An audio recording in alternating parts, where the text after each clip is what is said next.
Hey everybody, Nick at the Nick Vikas Personal Training Studio. Today we're going to delve into the basic concepts of working with suspended training systems such as the TRX hanging up behind me here. Now it all comes down to how disciplined we are with our plank.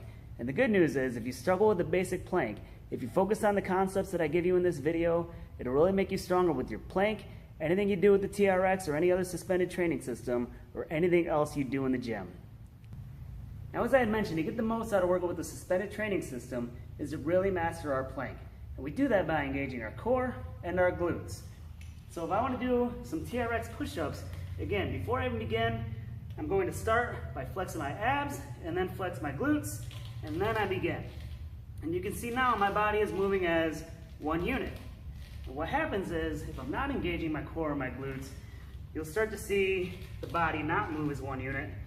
You can see where I'm folding in half at the waist, or we see the butt stick way up in the air, which is one of the most common symptoms to a poor plank.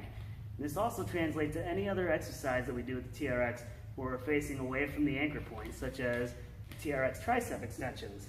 So again, abs are tight, glutes are tight, the body's moving as one unit. So again, if I'm not doing this correctly, you'll start seeing the folding in the half, or again, the butt sticks way up in the air, which again is a very common sign of a poor plank. And lastly, this also applies to any exercise we do where we're facing towards the anchor point. So if I want to do some back rows, again, before I begin, flex the glutes, flex the abs, make sure everything is engaging properly, and then begin. So there to there, everything's nice and tight. Got a nice plank going. Again, so one of the common symptoms that we see on this side is the butt begins to drop when things are not engaged properly. So it's really important to make sure that if you want to get the most out of your workouts, that you're really making sure that you're engaging your core and glutes at all times. So lastly, I want to talk to you about slacking. Now normally when we're talking about slacking, we'd probably be talking about something like effort level, and maybe it's time to pick up your game just a little bit, but that's not what I'm getting at today. So when I'm talking about slacking, we're working on an exercise usually facing towards the anchor point. And what happens is, if we're doing shoulder flies or something of the sort again where we're facing this anchor point, we come up and all of a sudden we have all this slack in the TRX and they're drooping down. We just lost all tension, which means we're losing all the benefits of the exercise at hand. So again, we want to make sure that we have constant tension through the full range of motion. Straps stay tight the whole time.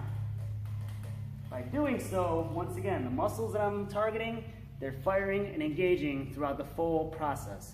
So again, if we're coming up, we're feeling that slack or that droop, usually what that means is that we're too far back. We need to scooch in just a little bit and then begin again. If we're still getting it to the point after you move down just a little bit, it probably means that you're running through deceived motions and just pushing yourself just a little bit too far forward.